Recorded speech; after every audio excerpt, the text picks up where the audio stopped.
안녕하세요. 우리 고난주간 묵상하기 함께 들어온 친구들 환영하고 축복합니다. 오늘도 고난주간 두 번째 날이죠. 화요일 우리 고난주간 묵상해야 하는 우리 예수님에 대해서 좀 함께 나누고 또 예수님이 하신 일들 말씀 읽고 또 묵상하는 시간 가져보도록 하겠습니다. 어제는 성전을 깨끗하게 치우시는 예수님 그 말씀을 묵상하면서 우리 예배를 한번 점검하자는 이야기들을 했었는데요. 오늘은 이제 두 번째 시간입니다. 누가복음 본문을 가지고 우리가 예수님이 하셨던 일을 한번 묵상해 보려고 해요. 누가복음 21장 말씀인데요. 가난한 과부의 헌금 이야기가 오늘 말씀의 주요 텍스트라고 할 수 있습니다.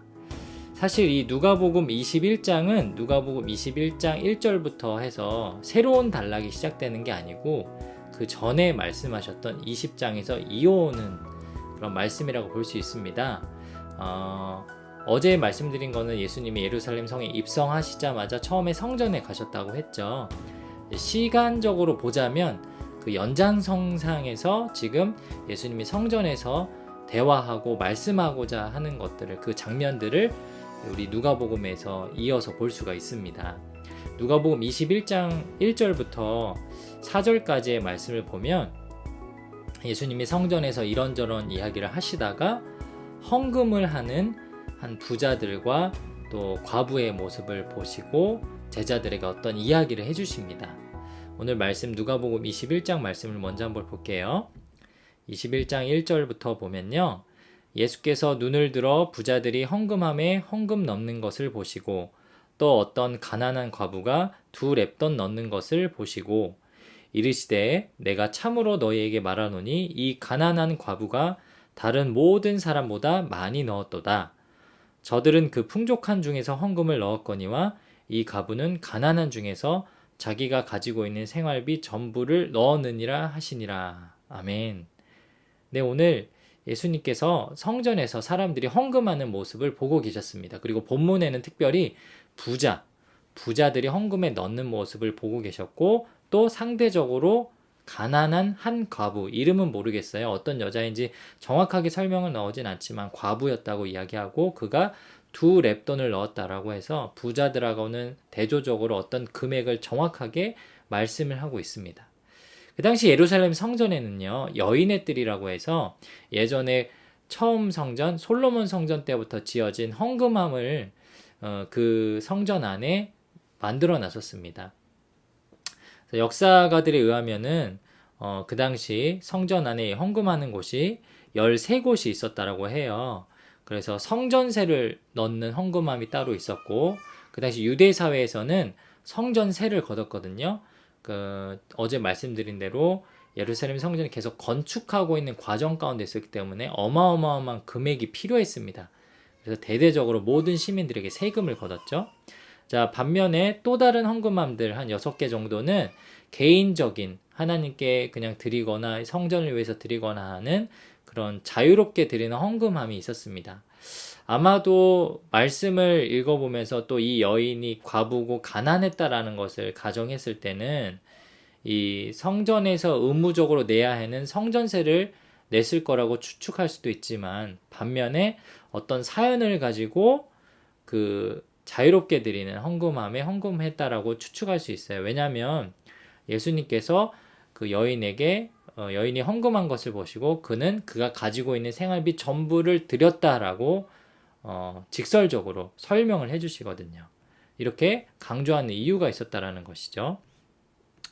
예수님 당시에 이 종교 지도자들은 헌금을 걷는 것을요, 굉장히 자신들의 이익을 위해서 착복하는 나쁜 형태였습니다. 그래서 실제로 그때 이런 설교들도 많이 했다라고 해요. 성전에 헌금하는 것을 빠뜨리면 아무리 너희들이 하나님을 믿어도 지옥에 갈 수 있다. 그래서 헌금하는 것을 굉장히 강조했다라는 것이죠. 그래서 이 과부는 한 번도 예수님을 만난 적도 없고 아마 예수님이 실제로 자신을 구원해 줄 메시아라는 것을 몰랐을 거예요. 그런 성경적인 가르침이 없는 상태에서 순수하게 이것을 드려야지 내가 하나님께 구원을 받는다라는 그런 믿음을 가지고 그곳에 바쳤다라는 것이죠. 근데 일부러 예수님께서는 금액을 지금 2렙돈을 드렸다라고 말씀을 합니다. 당시 이 화폐 단위를 우리가 먼저 좀 선 이해를 해야 되는데요. 당시 이 이스라엘 지방에서 주로 통화가 되던 화폐는요, 지금처럼 지폐를 썼던 게 아니라 다 동전을 썼습니다. 그래서 흔히 금, 은, 동 이렇게 재질에 따라서 가격이 달라지잖아요. 유대인들은 보통 은으로 만들어진 주화를 갖고 다녔는데 이게 은 100%냐 또 은이 동이랑 좀 섞였냐 다른 재질하고 섞였냐 이런 거를 따라서 순도를 가지고 가격을 매겼어요. 그래서 그것을 두로화라고 해가지고 이렇게 가격 단위를 매겼었는데 보통의 성인들은요 20세 이상의 성인들은 1년에 반세계를 성전세로 내야 됐습니다. 이 반세계가 어느 정도의 금액이냐면 웬만한 평균 남성이 하루에 버는 일당이 한 세겔이에요. 1년 동안 하루 일당의 반만 내면 되는 거 굉장히 저렴한 금액이죠. 그리고 현실적으로 봤을 때 적은 금액만 낸다라고도 이해할 수 있어요. 근데 여러분 관가하지 말 것은 그 당시 웬만한 사람들은 제가 지금 말하는 평균 하루 남자의 일당만큼도 못 버는 사람이 수두룩하게 많았습니다. 극단적으로 어떤 예를 들자면 지금 평범한 20대 직장인들이 받는 연봉을 평균 연봉을 기준으로 했을 때요. 하루에 버는 돈이 한 5만 원이라고 계산을 해볼게요. 그러면 자기가 버는 돈이 한 달에 하루에 버는 돈이 5만 원이에요. 그러면 5만 원의 반이 되는 2만 5천 원만 1년에 한 번만 내면 되는 거예요. 근데 문제는 이스라엘 시대에는 극심한 빈부격차가 심했기 때문에 그 한 달에 그 1년 동안 2만 5천 원 내는 것도 어려운 사람들이 수두룩했다라는 것이죠. 더군다나 지금 이 헌금을 낸 사람은 과부입니다. 사회적으로나 또 경제적으로나 너무나도 무시당하고 억압받고 어려운 사람이었어요. 그랬던 그 여인이 오늘 두 렙돈을 하나님을 위해서 헌금을 드립니다. 그 금액이 실제적으로 얼마나 되냐면요. 이 두 렙돈은 한 고드란트라고도 하는데 이 한 고드란트, 두 렙돈 똑같은 말이에요. 이 금액은요. 평균 하루 그 당시 이스라엘 사회에서 평균 남성이 받는 일당의 약 64분의 1에 해당하는 금액입니다. 그러면 만약에 예를 들자면 그 당시 평균 남자가 받는 하루 일당이 6만 4천 원이다. 그러면 64분의 1에 해당하는 1,000원을 헌금한 거예요. 물론 그 당시 일당 받는 것이 6만 4천 원 이 정도 안 됐을 거예요. 화폐 단위가 더 작았겠죠. 그럼 6,400원이라고 가정을 하면 오늘 과부가 드린 돈은 100원만 드린 겁니다. 지금 막 암산이 안 되죠. 64로 나누면 되는 거예요.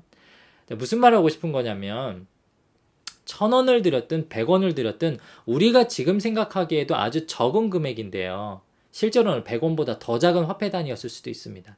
근데 그 화폐 단위가 중요한 것이 아니고 그렇게 적은 금액이 이 과부에게는 자신이 가지고 있었던 생활비 전부였다라는 거예요. 4절 말씀에 보면 저들은 풍족한 중에서 헌금을 넣었거니와 부자들 그런데 이 과부는 가난한 중에서 자기가 가지고 있는 생활비 전부를 넣었느니라. 저는 이 두렙돈, 고드란트, 이런 단위가 상관 있는 게 아니고요. 이 말씀에 이 표현, 생활비의 전부를 넣었다라는 이 표현이 저와 여러분이 기억해야 되는 것 같습니다. 우리 예수님을 믿는다라고 할 때, 특별히 우리 청소년 여러분들이 지금 어떤 돈벌이를 하는 그런 나이대가 아니잖아요. 공부하고 이제 대학생이 되고 그런 학업을 몰두해 하는 지금 시기인데, 나중에 여러분이 성인이 됐다고 가정을 해보십시오. 여러분이 선뜻 내가 충족하지 않은, 내가 풍족하게 이렇게 막 많이 버는 상태가 아닌데 하나님이 바치라고 해서 여러분 정말 생활비 전부를 선뜻 내어줄 수 있는 그런 믿음이 있느냐고요. 요즘 사람들은 물질 만능주의라 그래서 돈을 굉장히 많이 쫓는 시대입니다. 2018년에 한 리서치 기관에서 조사를 했는데 초중고등학생 2만 명 대상으로 이런 조사를 했다라고 해요. 당신에게 10억 원이 생긴다면 죄를 짓고 감옥에 갈 수 있다고 생각하십니까? 10억 원을 줄 테니 범죄자가 될래요? 이렇게 물어본 거예요. 근데 여러분, 초등학생은 16%, 중학생은 33%, 고등학생은 무려 47%. 점점 나이를 먹으면 먹어갈수록 돈이면 되지라는 생각을 갖고 살아가고 있다는 것이죠.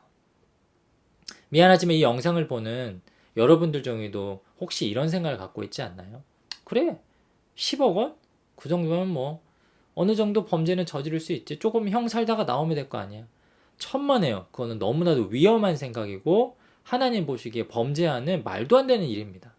여러분, 세상에 이런 일이 어디 있습니까? 이렇게 반인륜적인 생각을 가지고 살아가는 것은 꼭 기독교가 아니어서도 여러분이 살아가면서 말이 안 된다는 것을 알고 있잖아요. 그런데도 우리는 여전히 물질을 쫓고 또 내가 잘 먹고 잘 사는 것에 욕심을 가지고 살아가고 있었다라는 것이죠. 여러분이 좋은 대학에 가고자 하는 것이, 여러분이 공부해서 성공하고자 하는 것이, 부모님의 등살에 밀려서 열심히 공부를 하지만 사실 그 끝에는 내가 대학생만 되면, 내가 성인만 되면 나 이거 할 거야, 난 이것을 이룰 거야 라는 개인적인 욕심이 있다라면 버려야 한다라는 것이죠. 자신에게 아무것도 가진 게 없었지만 그 두 렙돈 한 고드란트도 하나님을 위해서 고스란히 드렸던 그 과부의 믿음처럼 사랑하는 여러분 모두도 이 고난주간을 보내면서 우리를 위해서 아낌없이 모든 것을 다 희생하셨던 그 예수님 앞에 모든 것을 내어드릴 수 있는 저와 여러분이 되기를 주님의 이름으로 축복합니다. 이 시간 함께 기도했으면 좋겠는데요. 가난한 과부의 헌금을 드렸던 그 절실했던 그 믿음, 순전했던 믿음을 여러분 기억했으면 좋겠습니다. 그리고 하나님은 우리를 그렇게 쓰고자 원하신다라는 것. 사람을 외모를 보거니와 나 여호와는 중심을 보느니라 말씀하셨잖아요. 우리 마음이, 우리가 얼마만큼의 헌금을 하는 것이 중요한 것이 아니고 정말 내 마음에 예수님을 사랑하는 마음, 하나님을 섬기는 마음이 가득 차 있는지 저와 여러분이 점검하는 이번 고난주간이 되었으면 좋겠습니다. 함께 기도하겠습니다. 살아계신 하나님, 그렇습니다. 하나님은 아무 이유 없이 대가 없이 우리를 위해서 예수 그리스도를 보내주셨고 그 예수님 역시 우리에게 아무것도 바라지 않으시고 십자가의 희생을 통해서 우리의 죄를 용서해 주셨습니다. 정말 아무 이유 없이 대가 없이 우리를 사랑해 주시고 용서해 주셨는데 우리는 어느새 하나님을 믿는다라고 하면서 내 욕심이 먼저 앞설 때가 있고 내 뜻대로 하기를 더 원할 때가 있고 하나님이 원하시는 대로 살기보다는 내가 원하는 대로 살기 위해서 오히려 기도하고 예배하는 것을 이용할 때가 있었습니다. 우리가 그 성전세를 내며 자신의 부유함을 자랑하던 부자와 같은 썩은 믿음을 갖고 살아가는 것이 아니라 고작 아주 적은 금액이었지만 두 렙돈밖에 되지 않았지만 자신의 생활비 전부를 내어드리며 자신의 인생을 바쳤던 가난한 과부처럼 주님 앞에 거룩하고 신실한 믿음을 갖고 살아가는 이 시대 모든 청소년들 될 수 있도록 인도하여 주시옵소서. 이번 고난주간 나의 삶을, 나의 신앙을 다시 한번 돌아보며 하나님께 전부를 바치도록 결단하고 나아갈 수 있는 우리가 되게 하여 주시옵소서. 이 모든 말씀 살아계신 예수님의 이름으로 기도합니다. 아멘.